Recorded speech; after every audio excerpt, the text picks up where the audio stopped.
jako akawuwo.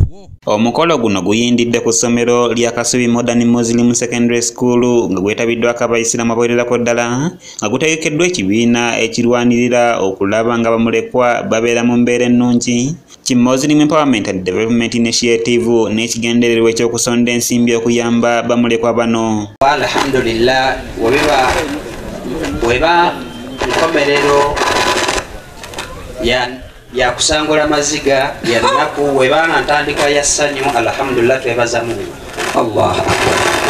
Guno guguddwawo n'emisomo egy'obuyisiraamu okuva mu bamasheeka ab'enjawulo nga bakulembeddwamu Sheikh Salimu Bosa ng'ono n'akubiriza abayisiraamu okukomya okusuulirira enganda zaabwe kyokka ne badda mu kutijjisa ab'ebweru. Senga kakutanda n'ofa mu nsi n'oleka abantu bamiteeka ebiri nga mukyala wo wangadde naye temuzadde baana oba abaana mu abazaani bafa baggwawo ekyokulabirako kitwale bulungi nga mu nsi muno mulimu abasigadde mukyala wo ne mwannyoko sisitawo gwe wejjako edda n'ofa nga be basigaddewo mukyala talina baana basigadde babiri mulingi balimu babiri.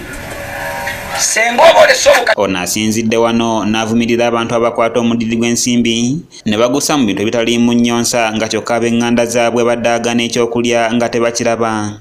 Ne Allah bwe yamugeesa n'okumusiba haaji oyo y'omu ayina mwannyina we atunda nnyaanya n'andagalamu owino bizinesi ya mitwalo 10 naye akwata obukadde 2 n'abuteeka mu kkanifu ayina sente ne mwannyina bwati waafaana haaji Allah yamugeesa n'okumusiba haaji ne bamusiba.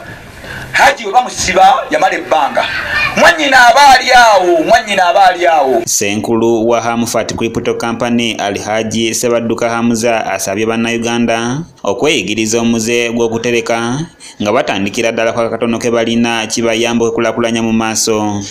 Kale tugaa tweyigiriza okutereka kino kikulu ate tugenda tulina kukoma ku kutereka kuba abasinga ssebo w'ekitiibwa bakoma ku kutereka oli n'anyumirwa okubanga ateresa emitwalo gye 10 emitwalo gye 3 kakadde bukadde 3 ng'anyumirwa okubutunulako nga buli awo w'omugamba nti jjakooko wadde emitwalo 10 obeekooko kimwoziteeka ng'alaba ng'obulamu buggwawo alaba kudda mu kyalo kale tugamba nti investing nakyo kikulu nnyo. Ono era asabye abantu okuwalanga okukolera obwereere wamu n'okukola nga tebayingiza bw'atyo n'avumirira abakozesa abataba abakozi baabwe ensimbi za musaala. Tumesa abantu ky'omuntu musasule ne musasudde kitono yingiza ne woba oyingiza kitono naye ng'oyingiza tulekomye okulabika nti tubeera mu mbeera y'okubeerawo nga oliawo nga toyingiza n'omalako olunaku n'okwata ewiki n'okwata n'omwezi mu butuufu olya otambula weebaka buli kimu kyetaaga ssente naye nga toyingiza kitegeeza nti omuntu atambulira mu mabanga. Abadde omugenyi omukulu ku mukolo guno Kyeyamaani Nyanzi ng'ono yakiikiridde omubaka wa Kyaddondo East Robert Kyagulanyi Ssentamu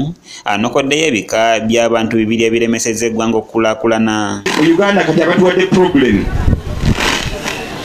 abantu abasooka abantu abali mu buyinza nga balowooza nti bagenda mu buyinza nga okuvayo n'oyogera ku nsobi ezikolebwa oba okoze musango in fact nga bakola batuusa ndi nakubeerawo olina kukwatibwa kusibibwa oba kukijjanizibwa kwegamba nga ne bakola development balaba nga sigoosanidde okukola ki ugikola. Saddamu Mpagi nga ye Senkulu w'ekitongole ekitegesa omukolo guno atunnyonnyodde ebigendererwa ebiri emabega w'ebintu bino bye bakola. Soma development programs nga tuzanjudde n'endala zetuteekateeka okukola naye omulamu omukulu ekitongole kirinamu orphan project ey'Abamulekwa ensonga enkulu ebadde fundraising ey'okuteekateeka butya bwe tuyamba Bamulekwa bwe tulina mu community yaffe abantu omulanga gwe bajjumbidde era babaddewo mu bungi. Bamulekwa basaba mu nkaaga be balabirirwa ekitongole kino era ng'ekigendererwa kyabwe kyakufuna Kawumbi kamu basobole okuzimba ekitebe ky'Abamulekwa bano. Mukiibi Samuel Kebo yakusakidde eggulire lino ku lwa ABS Television.